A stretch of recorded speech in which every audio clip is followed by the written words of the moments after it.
어르신의 건강과 행복을 위한 가장 든든한 노인복지시설을 만들어가는 케어스토리 강성만 국장입니다. 이번 교육에서는 급여제공계획서 관리법에 대해서 안내드리고자 하는데요. 2019년 6월부터 급여제공계획서를 노인 장기요양보험 홈페이지에서 작성하고 공단에 통보하는 것으로 급여제공계획서의 작성 및 관리법이 다소 변경되었죠. 그래서 우리가 급여제공계획서 관리에 대한 것도 조금 더 구체적으로 신경 써서 해야 될 지점에 놓여졌다라는 필요성이 대두되어서 오늘 급여제공계획서 관리법에 대해서 여러분들과 함께 시간을 가져보고자 합니다.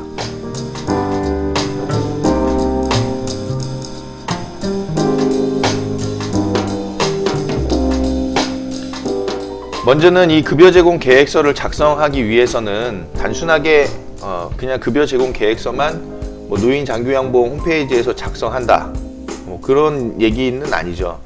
왜냐하면 이 급여제공계획서를 작성하기 위해서는 입소의 전 과정을 이해하고 있어야 하는 거가 첫 번째고, 두 번째로는 시설에서 어르신들께 제공하는 서비스가 어떤 내역을 갖고 있느냐, 그 서비스 내역에 대한 부분도 이해가 필요하겠죠.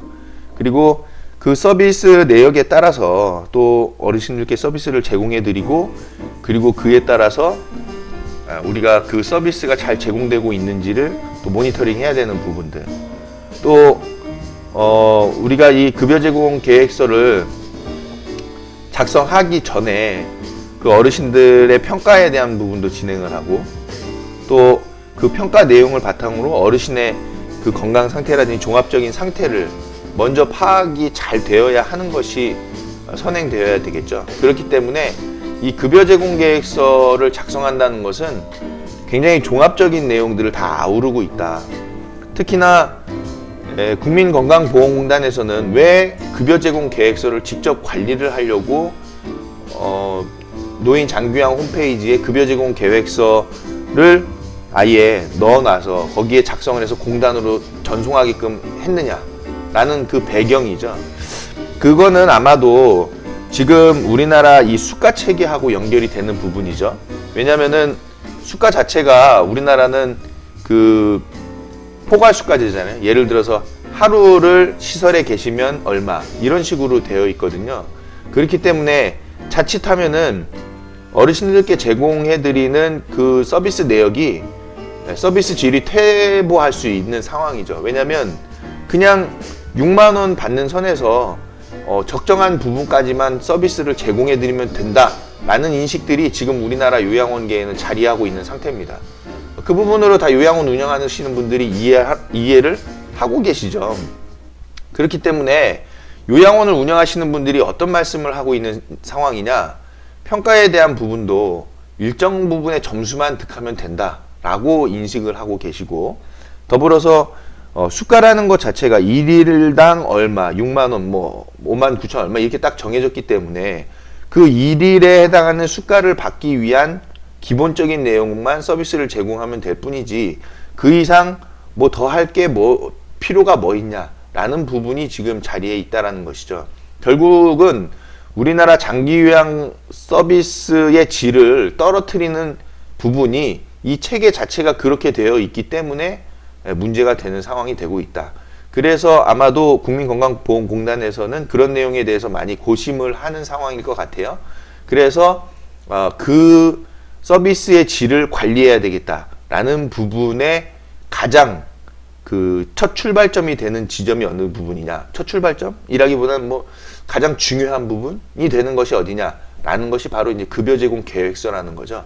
급여제공 계획서를 작성한 것을 공단에 통보까지 하는 그 행위 자체만으로도 시설에서는 서비스 관리에 대한 철저한 그 노력이 분명히 들어가야 되는 상황이 돼버리는 것이죠. 그렇기 때문에 저희 케어스토리에서 생각하기로는 국민건강보험공단에서 급여제공 계획서를 특별히 따로 관리하는 상황이 되어버렸다라는 부분으로 말씀을 드릴 수 있겠습니다. 그래서 오늘 살펴볼 바는 여러분들께 제공해 드릴 교육에 대한 부분은 이 급여제공 계획서를 관리하는 법에 대해서 우리가 한번 살펴보고, 그리고 앞으로 이 급여 제공 계획서를 어떻게 시설에서도 관리를 해야 될 것인가 라는 것을 오늘 교육으로 말씀을 드리겠습니다. 자, 그럼 본론으로 들어가서 급여 제공 계획서 관리의 근거부터 살펴보시면, 국민건강보험공단 입소기관 평가지표 29번을 보시면 급여 제공 계획서에 대한 작성과 그리고 관리에 대한 내용이 나와 있죠. 그리고 주간보호 평가지표 29번에서도 급여 제공 계획서에 대한 부분을 규정하고 있습니다.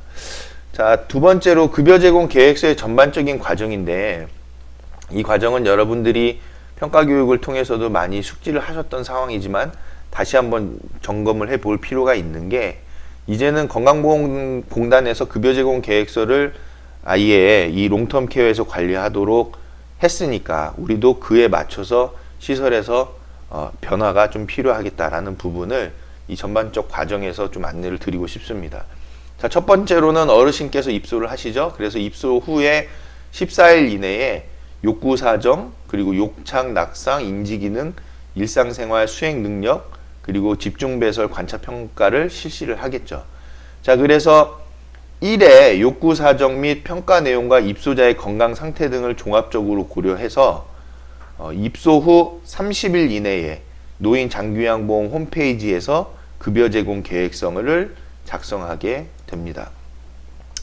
그래서 급여 제공 계획서를 노인 장기요양보험 홈페이지에서 작성을 하기 때문에 그 노인 장기요양보험 홈페이지 내의 메뉴들을 상당 부분 익숙하게 다룰 수 있는 역량이 좀 돼야 되겠죠.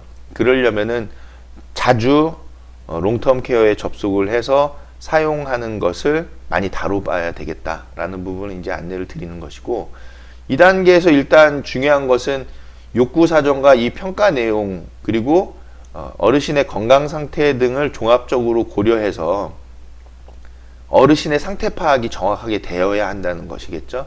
그래서 그 어르신 상태 파악이 정확하게 되었을 때 그 내용을 가지고서 입소 후 30일 이내에 급여 제공 계획서를 작성하게 되는 것이죠. 자, 그래서 우리가 급여 제공 계획서를 작성을 하고 급여 제공 계획서대로 서비스를 제공하게끔 되겠습니다. 여기서 그래서 서비스를 제공하고 나면 우리가 분기별 1회로 중간 점검을 하거나 또는 반기별 1회로 급여 제공 결과 평가를 실시하여야 되겠죠. 일단 평가에서는 급여 제공 결과 평가를 반기별 1회로 하게끔 안내를 하고 있습니다. 이 급여 제공 결과 평가라는 것은 무엇이냐면, 급여 제공 계획서대로 어르신들께 장기요양 서비스가 제공되었는지, 또 어르신의 그 건강상에, 또 인지기능상에, 또 신체기능상의 변화는 없었는지를 이 급여 제공 결과 평가에서 확인을 하게끔 돼 있죠. 평가를 하게끔 돼 있죠. 그래서 저희 케어스토리에서 안내해드리는 바는, 물론 평가 기준에서는 반기별 1회로 급여 제공 결과 평가를 실시하도록 안내가 되어 있지만, 실제로는 이게 분기별 1회 정도는 해야 할 내용이 된다라는 것이죠.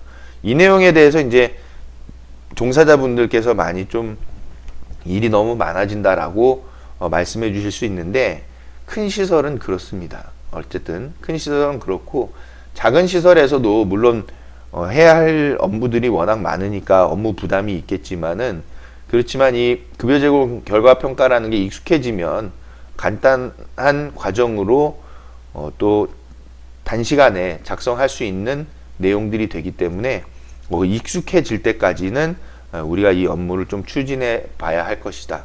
특히 이제 분기별 1회로 잡는 이유는 중간 점검이 필요하다는 것이죠. 반기별이라고 하는 6개월의 기간이 워낙 길기 때문에 어르신의 상태 변화라든지 그런 부분이 분기에 1회 정도는 중간 점검이 이루어져야 될 필요가 있겠다.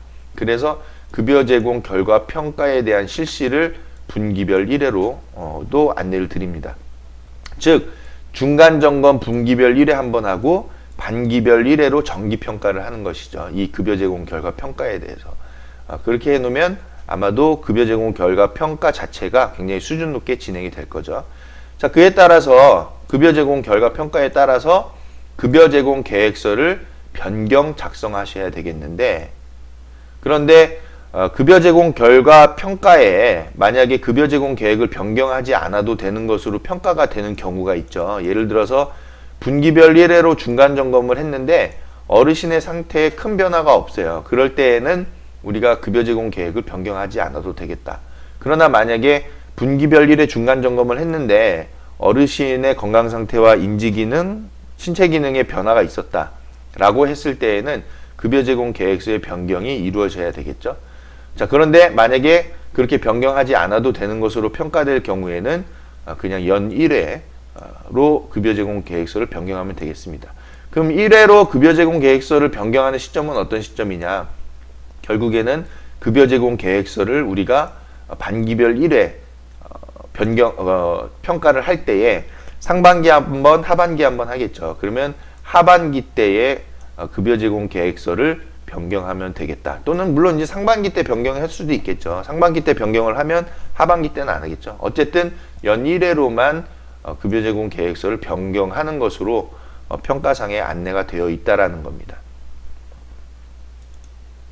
물론 이 급여 제공 계획서의 변경이라는 것은 실제로는 어르신들의 건강 상태와 인지 신체 기능 상태가 변화가 있었을 때 물론 바로 변경을 해야 되는 내용이기도 하지만 우리가 어르신의 건강 상태가 변화했다고 해서 바로바로 급여 제공 계획서를 변경하고 한다고 하면 1년에 변경하는 횟수가 굉장히 많을 수도 있는 것이거든요.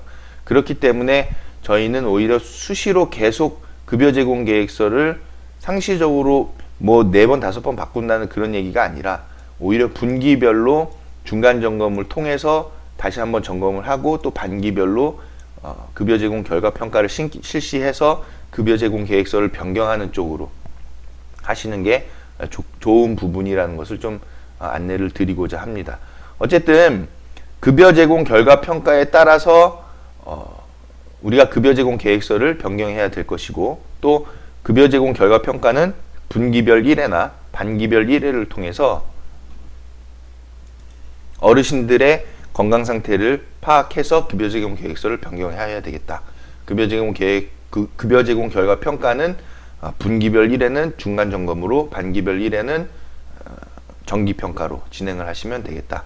또 특별히 어르신의 건강 상태가 확 변화가 있을 때에는 그때는 상시적으로 그 순간에 바로 급여 제공 계획서를 변경할 필요가 있겠다는 부분으로 안내를 드립니다. 자, 세 번째로는 급여 제공 계획서의 이제 작성 방법인데요. 여러분들께서 지금 이제 롱텀 케어를 통해서 급여 제공 계획서를 작성하고 계신 상황일 텐데 이제 작성법 자체가 조금 많이 어렵죠. 그러다 보니까 이 작성 방법에 대해서도 우리가 좀 숙지를 할 필요가 있겠습니다. 먼저는 노인장교양보험 홈페이지에 접속을 해서 로그인을 하죠. 그 다음에 장교양기관 기호 입력하고 법인인증서로 로그인을 하겠죠. 자, 인증서 클릭하고 그래서 비밀번호 입력한 후에 확인을 하면 로그인을 하면 우측 메뉴에 업무 포털 바로가기가 나옵니다. 그래서 상단 메뉴를 보시면 급여 계약을 클릭해야 되겠죠. 급여 계약 메뉴가 있죠. 그래서 급여 계약 메뉴를 클릭하면 급여 제공 계획서라는 메뉴가 또 나옵니다. 그래서 그 급여 제공 계획서를 클릭하시면 되겠고 클릭하시면 조회하는 화면이 나와요. 그래서 거기에 수급자 이름을 입력해서 조회 버튼을 누르면 우리가 급여 계약을 통보한 어르신들의 명단이 쭉 나오게 되겠죠. 또는 그냥 조회 버튼만 클릭하셔도 우리가 급여 계약을 통보한 어르신들의 명단이 쭉 나온다는 겁니다. 그럼 그 중에서 이제 어르신별로 조회를 하게 되는데 앞에 이제 네모 체크하는 박스가 있죠. 그 체크하는 박스를 클릭하게 되면은 보시면은 급여 제공 계획서 버튼이 생성이 된다는 겁니다.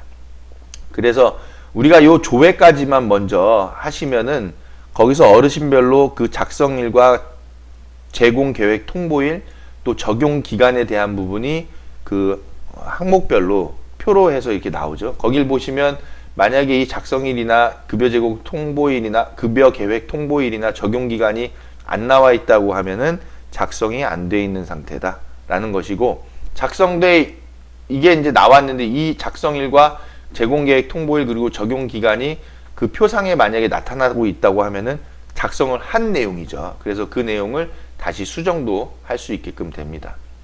자, 그래서 그 내용을 확인해서 입소자별로 급여 제공 계획서를 작성하셔야 되는데, 각 입소자를 이제 클릭하면 방금 말씀드린 대로 급여 제공 계획서 등록 버튼이 이제 생성을 하게 되죠. 그래서 각 행을 또 더블 클릭하면은 급여 제공 계획서 이력 메뉴로 이동을 할 수 있게끔 됩니다. 그래서 기존 작성된 급여 제공 계획서를 조회하거나 수정할 수도 있고요. 또는 아예 그 행을 더블 클릭했는데 급여 제공 계획서 이력 메뉴로 넘어갔더니 아예 없어요. 그러면 작성 자체가 안 돼 있는 거죠. 그 내용을 이제 조회하셔서 확인하셔야 되는 거고, 그에 따라서 필요 내용을 작성하시고 또 목표 주기 작성을 진행을 하시면 되겠습니다. 그 다음에 목표 주기까지 다 작성이 되면 우측에 계획서 통보라는 게 이제 생성이 되는 것이죠. 그래서 그 계획서 통보를 클릭하시면 수급자의 관계, 목표, 종합 의견 등을 입력하는 화면이 나옵니다. 그래서 그것까지 작성을 하셔서 계획서를 통보를 클릭하시면 되죠. 계획서 통보라는 메뉴가 생성이 되니까 그걸 클릭하시면 통보 후에 이제 출력을 할 수 있는 사안이 됩니다. 그래서 이거를 출력하셔서 보호자분들께 서명을 받아서 보관하시면 되는 내용이 이제 급여 제공 계획서의 작성 방법이죠. 자, 그 다음에 이제 급여 제공 계획서 작성 방법을 보시면 우리가 그 급여 제공 계획서를 작성을 했으니까 급여 제공 계획서에 따라서 서비스를 제공해야 되겠죠. 자, 그래서 첫 번째로는 보호자에게 서명받은 그 입소자의 급여 제공 계획서상의 서비스 내역을 우리가 담당 요양보호사 선생님들께 설명을 하셔야 되겠습니다. 그래서 담당 요양보호사 선생님들이 급여 제공 계획서의 내용을 아셔야 되겠죠. 그래서 그 내용을 숙지시키고 급여 제공 계획서를 기반으로 해서 어르신께 서비스를 제공할 수 있도록 안내를 하셔야 되겠습니다. 결국에는 급여 제공 계획서를 작성하신 분이 담당 요양보호사 선생님께 급여 제공 계획서를 가지고 교육을 시켜드려야 되겠죠. 그래서 급여 제공 계획이 이렇게 수립이 됐기 때문에 서비스를 이렇게 제공해 주십사 안내를 드리겠죠.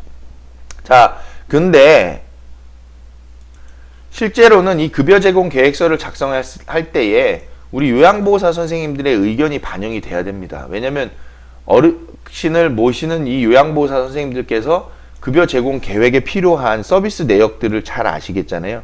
그렇기 때문에 관리자분들께서는 급여 제공 계획을 작성을 하실 때에 요양보호사 선생님의 의견도 많이 들어보시고 수렴을 하셔야 되는 내용이 될 겁니다. 왜냐하면 요양보호사 선생님들이 그 어르신의 건강 상태를 잘 아시잖아요. 자, 어쨌든 우리가 급여 제공 계획서의 내용을 요양보호사 선생님께 설명을 드리고 숙지시켜서 급여 제공 계획서를 기반으로 어르신께 서비스가 제공되도록 안내를 해야 되겠다, 교육을 해야 되겠다라는 부분이고, 두 번째로는 요양보호사 선생님들께서 급여 제공 계획서를 언제든지 이제 열람을 해서 어르신께 제공해야 하는 서비스 내역을 상시적으로 숙지할 수 있도록 요양보호사실 같은 곳에 급여 제공 계획서를 우리가 비치를 해 놓으셔야 되겠습니다. 그래야 요양보호사 선생님들께서 그 급여 제공 계획서를 보면서 어르신께 서비스를 해드리는데, 이 급여 제공 계획서를 비치를 해놓고 여기에 그냥 읽고 끝내는 것이 아니라 이분들이 서비스를 제공하면서 요양보호사 선생님들이 서비스를 제공하면서 어르신들의 건강 상태를 확인하게 되겠잖아요. 확인을 했을 때 거기에 있어서의 개선사항이라든지, 글씨가 잘 안 나오는데, 개선사항이라든지 또는 우리가 추후에 다시 보완할 사안이라든지 보완사항이라든지 아니면은 또는 추가할 서비스 내역이라든지 또는 추가하지 않고 오히려 빼야 할 서비스 내역이라든지 그런 부분들을 여기 급여 제공 계획서를 비치해 놓은 데에다가 체크하게끔 작성하게끔 안내를 하셔야 된다는 거죠. 요양보호사 선생님들이. 그래서 그런 내용들이 이 비치해 놓은 급여 제공 계획서 상에서 나타나면은 그 의견을 다시 급여 제공 계획서를 작성을 할 때 반영할 수 있는 내용이 되겠습니다. 그래서 여러분들이 이 급여 제공 계획서를 비치하실 때에 간단하게 출력물 하나를 두세요. A4에다가 제목을 뭐라고 하냐, 뭐 제목을 둘 필요도 없을 것 같아요. 뭐 굳이 그냥 여기다가 쓰라고 하실 수도 있죠. 그런 변경할 내용들을. 또는 이곳에다가 뭐라고 쓰냐면 급여 제공 계획서에 대한 요양보호사 의견 뭐 이런 식으로 쓸 수 있겠죠. 그래서 요양보호사 선생님들이 서비스를 제공하면서 이 급여 제공 계획서에 대한 의견을 작성하실 수 있게끔 우리가 페이퍼를 마련해 두면 이 내용이 추후에 급여 제공 계획서를 다시 작성하고 또는 우리가 급여 제공 결과 평가를 하는 데 있어서도 이 내용이 활용될 수 있겠다라는 부분으로 안내를 드립니다. 그래서 요양보호사실에다 급여 제공 계획서를 비치해야 되겠지만은 혹시 요양보호사실이 없는 경우에는 사무실에다가 비치를 할 수도 있는 내용이니까요. 단 한 가지 주의하실 부분은 외부인에 의해서 이 급여 제공 계획서가 유출되지 않도록 관리해 주시면 되겠다는 내용으로 이 급여 제공 계획서 관리법의 교육을 마치도록 하겠습니다. 혹시 궁금하신 내용이나 또는 질문 또 보완해야 될 사안에 대해서는 밴드에 댓글로 달아주시면 저희가 상세한 답변 또는 보완을 하도록 하겠습니다. 감사합니다.